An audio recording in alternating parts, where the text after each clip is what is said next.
अरे खुदा, मेरी गाय का दूध कौन चूस ले गया रे। हर रोज बाल्टी लेकर बैठता हूं, पर एक बूंद भी नहीं निकलती।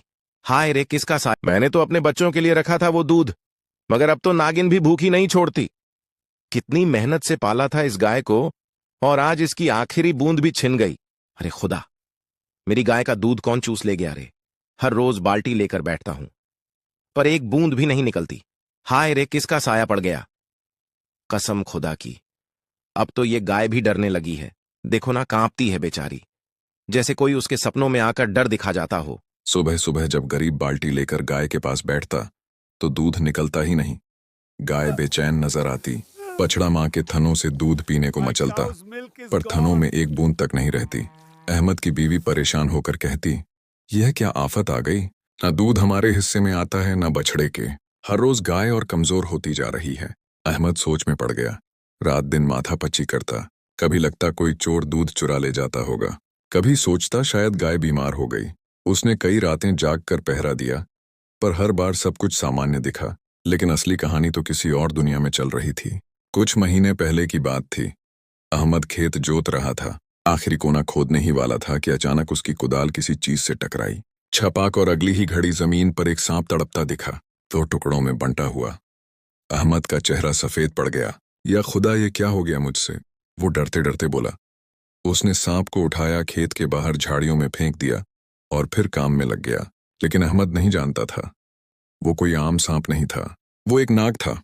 और उसी बिल में उसकी संगिनी नागिन भी रहती थी। उस वक्त वो शिकार की तलाश में बाहर गई हुई थी। जब नागिन लौटी, उसने अपने नाग को मरा हुआ देखा। उसका दिल चीख उठा। वो उसके पास लिपट गई, फुफकारते हुए रो पड़ी। किसने किया यह? उसने अपने नाग की आंखों में झांका और वहां उसे एक चेहरा दिखा, अहमद का चेहरा। मैं इसे चैन से नहीं रहने दूंगी, नागिन ने फुफकारते हुए कसम खाई। अहमद उस दिन घर लौटा तो उसकी पत्नी ने पूछा, आज बहुत थके लग रहे हो। अहमद ने बस इतना कहा, एक सांप खेत में निकला था, उसे मार दिया। पत्नी सहम गई। लोग कहते हैं सांप का जोड़ा होता है, वह बदला लेता है। अहमद हंसा, यह सब अंधविश्वास है, कुछ नहीं होता। हर रात जब गांव नींद में डूब जाता, वो नागिन अपने बिल से निकलती। उसकी आंखें जलती हुई कोयले जैसी लाल थीं। वो सीधे अहमद के आंगन में आती, गाय के पास जाती, धीरे से उसके पैरों को लपेटती और फिर थनों से दूध चूसना शुरू कर देती।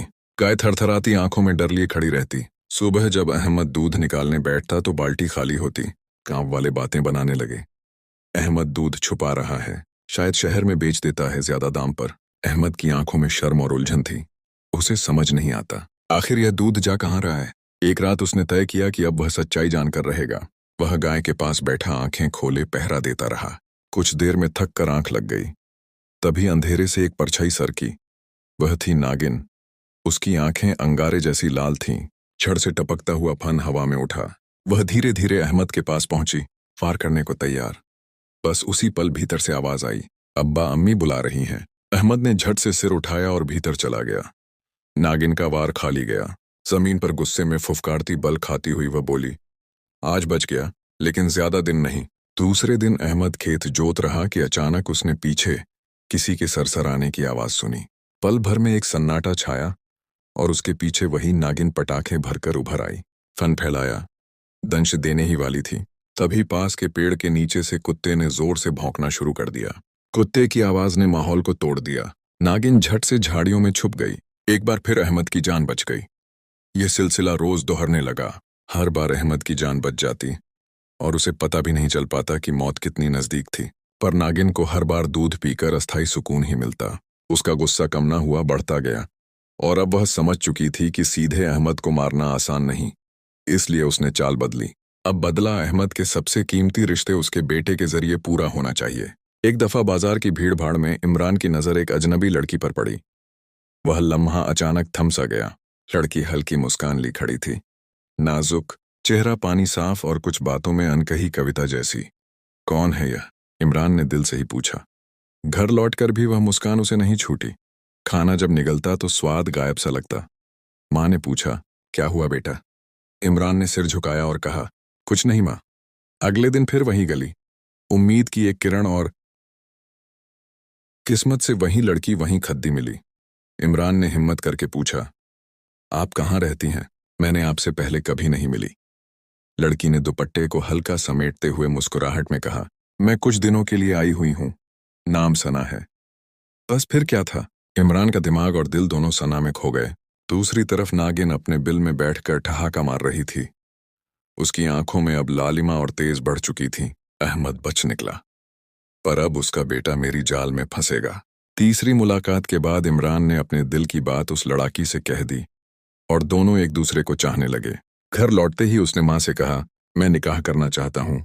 माँ ने पूछा, किससे? माँ की आवाज में चिंता झलक पड़ी। किस खानदान की है ये लड़की?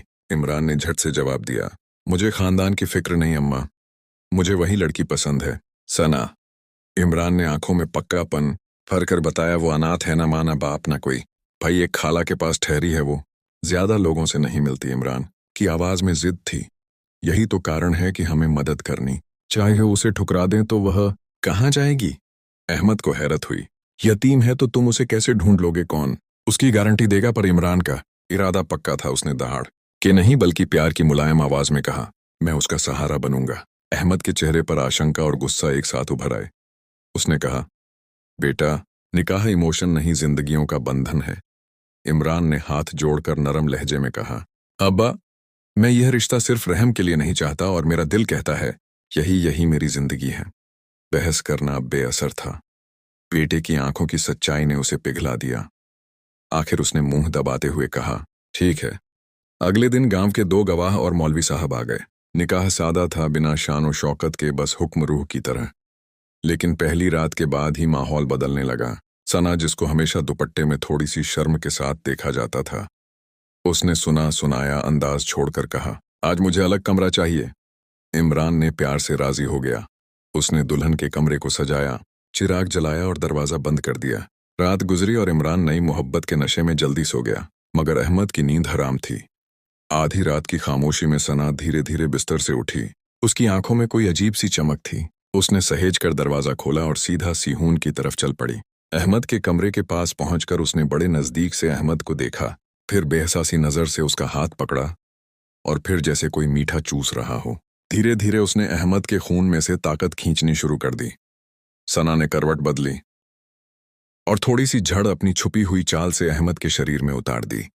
मुस्कुराकर उसने कहा, अहमद, मेरा नाक मारा गया था, अब रोज रोज थोड़ा थोड़ा जड़ तेरे अंदर उतरेगा।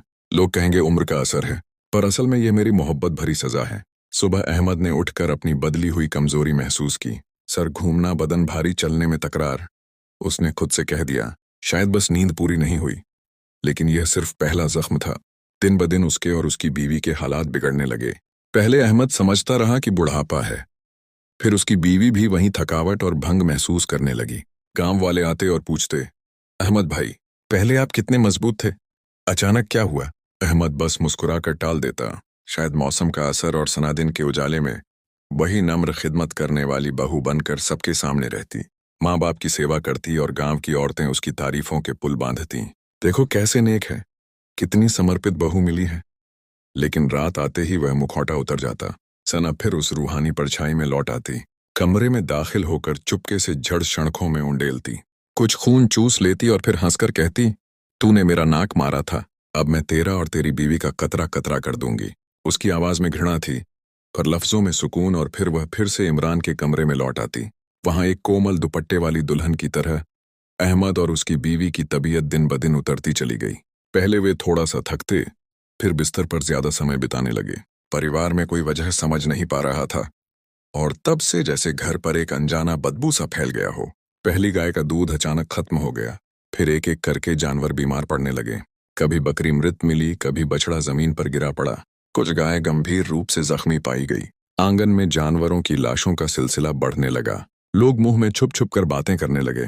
पहले यह परिवार खुशहाल था, अब क्या कुदरत बदल गई। धीरे धीरे दोनों माता पिता के चेहरे पर बुढ़ापे के निशान उभरने लगे। बाल सफेद, आंखों के नीचे गहरे घेरे, शरीर में निरंतर कमजोरी। गुजरते हुए पड़ोसी उन्हीं लफ्जों में चुपके चुपके टिप्पणी करते, ये घर तो बर्बाद हो गया जब से नई बहू आई है। इमरान को यह बातें सुनकर चुभन हुई। दिल कुछ कहता था और दिमाग कुछ और मानना चाहता था, क्योंकि उसकी पत्नी सना दिन में बड़े प्यार से सेवा करती थी। कौन मान सकता था कि वही स्नेह किसी की तबाही का कारण हो। एक दिन इमरान अकेले बैठा सोच में डूबा हुआ था। तब उसका दोस्त आया। उसने सीधे कहा, इमरान भाई, मुझे बुरा मत मानो, पर लोग जो कह रहे हैं उसे अनदेखा मत करना। अगर तुमने अभी ना ध्यान दिया तो हालात और बिगड़ेंगे। किसी बुजुर्ग या ज्ञानी के पास जाओ, वे सच्चाई बता सकते हैं। इमरान ने थोड़ा झिझकते हुए पूछा, कौन, किसके पास? दोस्त ने धीरे से बताया, पड़ोस वाले गांव में एक बुजुर्ग हैं, अल्लाह वाले कहे जाते हैं। बहुत लोग उनकी वजह से मुसीबतें सुलझा कर आए हैं। अगर कुछ असामान्य है तो वही बताएंगे। अगले दिन इमरान जरा सा घबराया सी उन बुजुर्ग के कच्चे मकान पर पहुंचा। दरवाजा खोला तो कुरान की तिलावत की धीमी आवाज अंदर से आ रही थी। इमरान ने सलामी दी और बैठे बैठे अपना हाल बताया। सब कुछ जैसा का तैसा। उसने कहा, मेरे माता पिता कमजोर हो रहे हैं, जानवर मर रहे हैं, घर में चैन नहीं, पर मेरी बीवी दिन भर सेवा करती है, वह तो फरिश्ता लगती है। फिर यह सब क्यों हो रहा है? बुजुर्ग ने कुछ देर आंखें बंद करके तिलावत सुनी, फिर गंभीर होकर बोले, बेटा, यह साधारण बीमारी नहीं है और ना ही सिर्फ बदनसीबी। जो कुछ तुम बता रहे हो उसकी शक्लियत है। यह किसी साधारण वजह से नहीं बल्कि किसी छाया या बाहरी ताकत से जुड़ा हुआ दिखता है। इमरान ने तनरत विरोध किया, बाबा ये कैसे हो सकता है? मेरी बीवी तो मेरी मदद करती है। उसने अपने सब कुछ छोड़ दिया। मैं अपनी आंखों से देखे बिना यकीन नहीं करूंगा। बुजुर्ग ने शांत आवाज में कहा, ठीक है, मैं तुम्हें दिखाने का तरीका बताऊंगा, सुरक्षित और साफ तरीका। आज रात देखो, उस घड़े के बर्तन का इंतजाम कर लो जिसे वह रात में पीती है। रात में वह पानी पीती है ताकि अपने अंदर छिपे जहर और उसकी वजह से आने वाली चालों को नियंत्रण में रख सके। अगर तुम पानी छुपा दोगे, उसे पानी ना मिलेगा तो उसे असल शक्ल दिखाने पर मजबूर होना पड़ेगा। तब तुम अपनी आंखों से देखकर समझ जाओगे। अगर सच है तो समझ लो, तुम्हारे माँ बाप की बीमारी सामान्य नहीं है। हर रात कोई नागिन उनके नसों में जहर उतारती है। अगर तुम तुरंत कदम नहीं उठाओगे तो वे दोनों खत्म हो जाएंगे और फिर तुम्हारी बारी भी आएगी। बुजुर्ग ने चलता चलता एक छोटा ताबीज इमरान की हथेली में थमा दिया। इसे साथ रखना, अगर वह तुम पर वार करने आओ तो ये पढ़ना, अल्लाह की मदद से बच जाओगे। इमरान ने ताबीज उंगलियों में कस लिया और घर की ओर लौट चला। अंदर दिल तूफानी विचारों से भरा था। एक तरफ उसकी पत्नी की ममत्व भरी परवाह, दूसरी तरफ बुजुर्ग की भयंकर चेतावनी। क्या सचमुच वही महिला जो दिन में फरिश्ता बनकर सबकी सेवा करती थी, रात में जहरीली छाया बन जाती थी? रात आते ही इमरान ने अपनी बीवी से कहा, मैं थोड़ी देर बाहर जाऊंगा, थोड़ा टहल कर आता हूं। सना ने हल्की मुस्कान देते हुए कहा, जल्दी आना, तुम्हारे बिना नींद नहीं आती। ये शब्द सुनकर इमरान का दिल रोक सा गया। बाहर निकलते ही उसने सहन में पड़े पानी के घड़े को खाली कर दिया और एक कोने में छिप कर बैठ गया। घड़ी की सुइयां धीमी धीमी घूम रही थीं। रात गहरी और सन्न। आधे घंटे गुजरे, फिर एक आहिस्ता सा दरवाजा खुला। सना कमरे से निकली। उसने घड़े की तरफ देखा, खाली था। उसकी मुस्कान अचानक गहरी नफरत में बदल गई। इमरान ने जो देखा वह शब्दों से परे था। चेहरे की शक्ल बदलना, आंखें लाल सी चमक उठना, बदन धीरे धीरे सांप जैसा मुड़ना, जैसे कारनामा किसी जादुई मिराकल का हो। नागिन ने भू की तरह खाली घड़े पर फंतानी, फिर तेजी से मुड़ी और उस गाय की ओर रुख किया जो आंगन में बंधी थी। वही गाय जो पिछले दिनों से कमजोर पड़ी थी। वह गाय पर झुक गई और दूध पीने लगी, फिर बिना रुके उस पर जकड़कर अपनी भयानक काम में लग गई। इमरान छुपा हुआ सब देख रहा था। हाथ कांप रहे थे, गला सूख रहा था, चीख निकलना चाहिए, पर आवाज भीतर ही अटक गई। नागिन फिर अहमद और उसकी बीवी के कमरे की ओर बढ़ी। इमरान दीवार की छाया में फिसलकर दरवाजे के पास पहुंच गया और भीतर झांका। माँ बाप गहरी नींद में थे, पर नींद भारी और अवसाद सी। नागिन ने अहमद का हाथ पकड़ा और सिर पर झुककर खून चूसना शुरू कर दिया। अहमद के चेहरे पर हल्की कांपन आई, पर नागिन को जैसे संतोष मिल गया। उसने फिर जहर की कुछ बूंदें रगों में छोड़ दी। उसके होठों पर मुस्कान आई और फुसफुसाई, जब तुम दोनों राख हो जाओगे तब तुम्हारा बेटा, मैं उसे भी उसी प्यार की सजा दूंगी जिससे आज तुम्हें बचा रही हूं। यह शब्द इमरान की रूह में छुप गए। वह जेब में हाथ डालकर ताबीज निकाला, मुट्ठी में कस लिया और बुजुर्ग द्वारा सिखाए गए वचन धीरे धीरे लबों पर दोहराने लगा। कुछ ही लम्हों में सना फिर इंसानी शक्ल में लौट आई और बगैर कुछ कहे अपने कमरे में चली गई। इमरान सारी रात वहीं बैठा रहा। सुबह के पास फजर के समय इमरान कमरे में गया।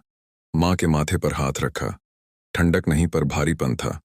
पापा की कलाई पर हाथ लगाया। नब्ज चल रही थी, पर धीरे धीरे उसने दोनों को ढंग दिया। दरवाजा बंद करके चुपके से घर से निकला। कदम तेज, सांस तेज और आंखें आंसू से भर आई थीं। वह बुजुर्ग के पास गया और फूट फूट कर सारी रात की बात सुना दी। गाय का गायब दूध, नागिन का रूप और वह कड़क वादा जो उसने सुना था, तुम्हारे माँ बाप खत्म कर दूंगी, फिर तुम्हारी बारी आएगी। मैं कुछ नहीं बोला, इमरान हिचकते हुए बोला, क्योंकि मैंने डर के कारण छिपकर देखा। अगर मैं चिल्लाता तो वह मुझे भी काट लेती। अब जो कहोगे वही करूंगा, बस उन्हें बचा लो। उसकी आवाज में भीख और आत्मीयता दोनों झलक रहे थे। बुजुर्ग ने आंखों में गंभीरता भरकर कहा था, आज रात फैसला होगा। अगर तुम हिम्मत कर लो तो कल मैं तुम्हारे घर चलूंगा और जहां से यह कहानी शुरू हुई थी वहीं इस बात का अंत कर देंगे। उसने इमरान के हाथ में एक ताबीज थमाया, कुछ काले मिट्टी के थैले और थोड़ी सी नमक भर कर दी। लोहे की अंगूठी उंगली में फंसी, ताबीज गले में डाला। इमरान ने गहरी सांस लेकर घर की तरफ भागा, हर कदम पर एक ही दुआ, ए अल्लाह मेरे माँ बाप को बचा लेना। पर जब वह दरवाजे पर पहुंचा तो आंखों पर विश्वास ही उठ गया। कमरे में माँ बेसुध जमीन पर पड़ी थी और उसकी गर्दन पर कुछ सर्प सा लपटा हुआ था, चमकदार, ठंडा और जानलेवा। इमरान की चीख ने मिट्टी की दीवारों को हिला दिया। अम्मा दौड़ी और लोहे का सील उस तरफ फेंका, पर नागिन और ज्यादा कसकर लिपट गई। अहमद कोने में बैठकर हकलाते हुए बोला, मैं तेरे नाक को मारा था, अगर बदला चाहिए तो मुझे मार, मेरी बीवी को छोड़ दे। नागिन ने फन उड़ाया और फूंकारते हुए कहा, तुमने मेरे जोड़े को मारा, अब मैं तेरे जोड़े को खत्म करूंगी। इमरान ने ताबीज मुट्ठी में कस लिया और बुजुर्ग के बताए हुए लफ्ज दर दर जुबान पर लाना शुरू किया। हर शब्द के साथ नागिन चिल्लाती और हर ताल से झर और गुस्सा दोनों बढ़ते गए। इमरान ने बढ़कर कराहते हुए कहा, अगर तुमने कभी मुझसे प्यार किया होता तो मेरी माँ को छोड़ देती, वह बेगुनाह है। नागिन ने एक शीतल कठोर मुस्कान के साथ कहा, नहीं, जब तक तुम्हारी नस्ल मेरा कर्ज चुकाएगी नहीं, मैं नहीं रुकूंगी।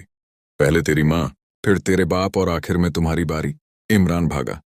सारा मोहल्ला उसके पीछे था, पर कोई कदम आगे बढ़ाने को तैयार न था। उसने बुजुर्ग के घर पर गिरकर कहा, बाबा जी, मैंने वह तमाम तरीके आजमाए, पर वो मुझ पर भारी पड़ रही है। मेरी माँ की जान खतरे में है, मुझे बचाइए। बुजुर्ग की आवाज ठंडी और पक्की थी। तुम्हारे पास अब दो रास्ते हैं, या तो उसे जड़ से खत्म कर दो, या वह तुम्हारे घर पर पीढ़ी दर पीढ़ी रोमाल सा खून फैलाती रहेगी। उनकी हथेली में वही मिट्टी थी, उसी खेत की काली मिट्टी जहां कभी वह नाक मारा गया था। यह मिट्टी उसकी जड़ों की पहचान है। जब यह उसकी नागिन को छुएगी तो उसका जहर राख बन जाएगा। इमरान ने मिट्टी की थैली, नमक और दिया उठाकर फिर दौड़ भरी। ये 12 बज चुके थे। आसमान घोर काले बादलों से भरा था। हवा में एक तरह की रुकावट थी, जैसे किसी ने सांस थाम ली हो। दरवाजा खुलते ही इमरान के कदम ठहर गए। घर अंदर से बिखरा हुआ था। रोशनी की जगह कुछ भारी सन्नाटा फैला था। फर्श पर उसका माँ का शरीर पड़ा था और एक कोने में अहमद बेहोशी सी हालत में बैठा था। कमरे के बीचों बीच वहीं चुड़ैला खड़ी थी। पूरा फन फैला हुआ चेहरा लाल सा चमक रहा था, जैसे किसी पुरानी आग की अलाव फिर जाग उठी हो। इमरान के हाथ कांप रहे थे, पेट में आग और आंखों में आंसू थे, पर आवाज में लड़ने की जिद साफ थी। तूने सब छीन लिया मेरा, पर आज मैं खत्म कर दूंगा ये सिलसिला। उसने बैग से बुजुर्ग की दी हुई मिट्टी की थैली निकाली, ताबीज को छाती के पास कस लिया और धीमी पक्की आवाज में आयतें पढ़नी शुरू कर दी। बिस्मिल्लाहिर्रहमानिर्रहीम। संगीत। उसकी आवाज डर और इरादे के बीच लड़ी हुई थी। नागिन ने चीख के साथ हमला किया, एक लपेटा जैसे कोई सांप फटकता है। लेकिन उसी पल इमरान ने मिट्टी की मुट्ठी उसकी ओर फेंकी। मिट्टी उसके चेहरे और फन पर पड़ी और जैसे ही धरती की वो मिट्टी सांसें मिली, आग सी झोर उठी। नागिन की चीखें आसमान में फैलने लगीं। उसका रूप सुलगने लगा, पहले हाथ फिर बदन, और दर्द की आवाजों में उसने कहा, यही वही मिट्टी है जहां मेरा साथी मरा था। इमरान ने चिल्लाकर कहा, हाँ, और आज तुम उसी जमीन में समा जाओगी। नागिन कराह कर सर्प के रूप में जमीन पर लौटी। छर की बदबू हवा में फैल गई और वह कमरे से बाहर रेंग कर खेत की ओर भाग निकली, ठीक वहीं जहां सालों पहले सब कुछ शुरू हुआ था। इमरान उसके पीछे दौड़ा, सांस तेज और कदम थके हुए। खेत पहुंचे तो बुजुर्ग वहीं खड़े मिले, शांत पर दृढ़। उन्होंने इशारा किया, अब वक्त आ गया है, दफना दो उसे उसी मिट्टी में जहां से उसकी छोड़ने की शुरुआत हुई थी। नागिन आखिरी दर्द में बोली, तुम इंसान मेरी पीड़ा नहीं समझते, मेरे प्यार को तोड़ दिया। इमरान की आंखों में आंसू थे, पर उसने कटोरी उठाई। वह समझता था कि बदला कोई संतोष नहीं। उसने कुदाल उठाई और उसी सूखी मिट्टी में गड़ा। घूंपा एक घौन और इस बार नागिन 2 टुकड़ों में टूट कर चुप हो गई। बिजली चमकी, फिर अजीब सा ठंडा सन्नाटा छा गया। बुजुर्ग ने सिर हिलाकर कहा, अब यह चक्र टूट गया, तुम्हारे वंश से उसकी परछाई मिट जाएगी। इमरान धरती पर बैठकर बुरी तरह रो पड़ा। माँ की मौत, बाप की हालत और उस प्रेम का कुंठित अंत, सब एक साथ उसके ऊपर टूट रहे थे। कुछ दिनों बाद अहमद भी चल बसा, पर आखिरी समय में उसके चेहरे पर कुछ सुकून था। इमरान ने घर छोड़ दिया। हर सुबह वह उसी खेत में आता, कुरान पढ़ता, दुआ करता और लोग कहते जिस मिट्टी से जर निकला वही मिट्टी अब शिफा बन।